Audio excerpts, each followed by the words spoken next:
Everyone says scaling your company with AI is hard. Well, it is, but also it is not if you actually focus on the things that matter. I've been behind the scenes of multiple agencies that tried to scale and failed, and also that tried to scale and actually succeeded past 10, 20, 30 employees. And the ones that succeeded aren't doing everything right, but they are following a really specific formula.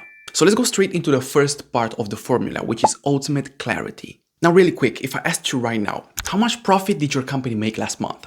How many billable hours did your team log? Or which clients actually cost you money this month? Could you answer right now without opening 15 different tabs to find the answer? If not, don't worry about it. I bet like 80% of the people that are watching this video cannot do this. And this is not an AI problem. It's actually a clarity problem. I actually worked with a creative studio last month and they thought they needed automation in order to handle client load. Well, that wasn't really the case in reality. When we mapped their operations, we found 5 different tools that did basically the same thing. And none of them were connected, none of them were synced. Nobody knew exactly what everyone is actually working on. So we didn't build any complicated AI infrastructures on top of everything. We just built one simple dashboard to keep track of the data in one singular space. And suddenly they had visibility on actually what moved the needle on a daily basis. Now, how can you create clarity inside your business? We have basically 4 steps: map, measure, document, and centralize. First of all, we have to map every major process from sales to operations to delivery. Then we need to measure the metrics that actually matter: profit, time, and retention. Then you should document your SOPs in plain language so that it is as simple as possible to follow. Therefore, we have to then centralize everything in one singular source of truth. This is really important. You can choose one of these apps: Notion, ClickUp, Airtable, whatever app is actually easy for you to use and to store everything. And these 4 steps are literally the only steps that you actually need in order to create clarity inside your business. And remember this: if your team can see it, they cannot improve it. This is your homework for this specific step, so you know that this video didn't go to waste. So pick one place where your data already lives: Google Sheets, ClickUp, or whatever hub application you actually use. Track 3 core numbers this week: revenue and profit for last month, total hours worked versus billable hours in your team, and overdue tasks percentage. You then connect that specific hub, either Google Sheets, ClickUp, Airtable, whatever, to Lovable or any other AI code builder, right? Then connect that hub to Lovable, drop it in a GPT dashboard block, and ask something like this: summarize this data, highlight risks, and give one improvement tip. If you want to go more in depth in this specific video and see more guidelines, I'm going to post a video with documentation on my free community on Skool, first link in the description. Okay, now that we have ultimate clarity inside our company, we are going to go to the second step of the formula, which is going to be systems over everything. Okay, if you're passionate about scaling your business, I bet you know at least one of these 2 people. Now, these entrepreneurs post content on their social media, and all of their content kind of has one singular thing where everything revolves around. And that is that if you want to scale your company, you need to have systems. Now, let's see a quick definition so that we can understand each other. A system is the set of steps, tools, and people that work together to make something happen the same way every time. For example, if your business needs to manually remember every step, you don't have systems, you just have habits that are held together by panic. Your number 1 job as a company owner or as a CEO is always to create a company where almost everyone can work. Meaning, whenever you have a new employee, he should say, damn, this is some easy work I have to do. This being said, how do we actually create great systems? Well, we have 5 steps. The first step is to identify your repeatables. Identify those actions that you are doing constantly on a daily basis or on a weekly basis and are just the same. Step 2 would be to document the current reality, which will actually link to the first step of the formula, which is the ultimate clarity, right? We need to see exactly how everything is working inside our business.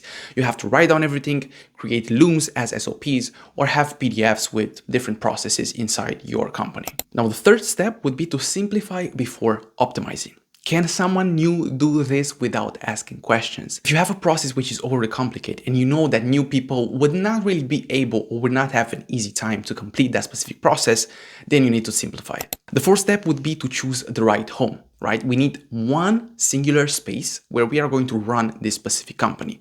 It can either be ClickUp, it can either be Asana, it can be Notion, some tool that will be able to give you the means to have everything in one singular space and to run your project management, your CRM, and most of your documentation. The fifth step would be to test with your team. Once you have completed the first 4 steps, you're going to let someone test everything out. You're going to give them a specific task or a specific process to complete. And if they get stuck, that means that that process is not clear enough and you have to go back. Now, only after we have completed steps 1 through 5, we are going to think about automation. Once it works manually and consistently, only then you are going to use AI or Make.com or N8N in order to automate some processes. Now, by these 2 steps, you should be having a scalable, well-running business. You're welcome. Also, a homework for this specific step would be to record a 5-minute Loom or whatever other recording app you have, but very important, you should be able to get the transcript after, of you doing a repetitive tasks. Then you have to upload the transcript to ChatGPT or Claude or whatever AI you are going to use and use this prompt. Turn this transcript into a 1-page SOP with steps, owner, tool, SLA, and definition of done. You are going to export that SOP as a PDF and you are going to link it beside the Loom video that you have filmed. Also, as a bonus, really nice, you can feed all of your SOPs, the PDFs, into an AI assistant later so that you have an AI assistant that knows how your company works and runs. Therefore, he's going to be your, let's say, co-founder. Now, getting to the point of why you actually clicked on this video, we haven't seen a lot of AI yet. So the third step is to have a dedicated person in your company to help you do something like this, which would be the AI architect. What is the role of an AI architect? He basically has 3 very essential roles. The first one would be to constantly identify the pain points and bottlenecks of your business. Then he has to have a deep knowledge into different utilizations of AI.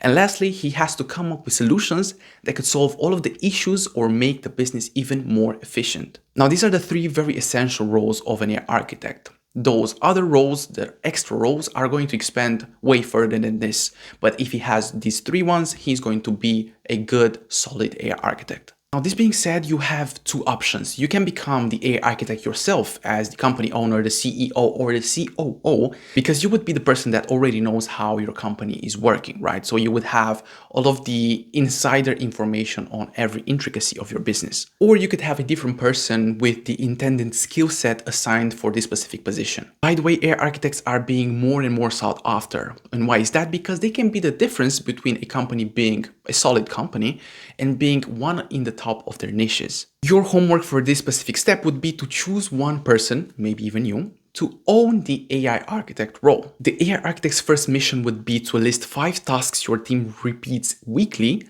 to estimate hours wasted on those specific tasks, and to note which could be automated first. Then add those 5 tasks to a Google Sheet or an Airtable and call them AI opportunities. By the way, all of these opportunities you are then going to analyze and see exactly which one you should prioritize. I have created a video on this on my channel, so you can check it out, or inside my community. Now, going down to the last piece of our formula, and in my opinion, one of the most important ones, is the implementation side of things. Now, let me tell you why I think this is one of the most important ones. I recently worked with a design agency, right, that needed to redesign their whole workspace and implement some AI infrastructures and automations. Now, me and the CEO, the founder, we were seeing eye to eye, right? But then I talked to the employees themselves of the design agency, right? And I saw that they were reluctant to change, especially the account manager, which is a really bad thing, by the way. That is when I found out that they tried in the past to have some improvements when it comes to their project management side, but all of them failed because they weren't implemented correctly in the end. So the idea here is that you can create all of these intricate AI infrastructures that save actual hours of work, but if nobody is going to use them accordingly, then you basically did everything for nothing. Therefore, implementation is going to be one of the most important parts of your formula in order to ultimately scale your business. And here are 2 things I learned from this experience. First of all, people resist change not because they hate AI, but because they don't understand how it helps them personally.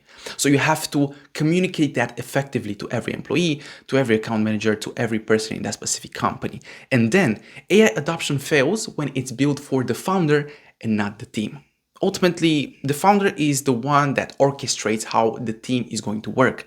But who is doing the work is actually the team, the employees. So you have to listen to them. You should always remember this quote. The goal isn't to impress your team with how smart your system is. The goal is to make it so obvious that they can't mess it up. This is what great implementation actually looks like. Everything feels natural, integrated with the tools the team already uses so that everything feels familiar, right? No one needs to remember complex steps, metrics update automatically, and feedback loops exist when something breaks, therefore people know where to report it. By checking off all of these 4 signs, this means that you have a team that works well, that understands everything perfectly, and that knows what to do when something is going wrong. And there you have it. This is the formula that is going to enable you to scale your small business or company using AI effectively. Now, I can 100% guarantee you that if you really check all of the steps in this formula and you do everything right, there is a 99% chance that you are going to be able to scale your company using AI. If you want even more steps and want more guides on how to scale your company using AI and become an AI architect ultimately yourself, you can subscribe to this channel and also join my free community on Skool. Thank you for watching. I hope this was really helpful and see you on the next one.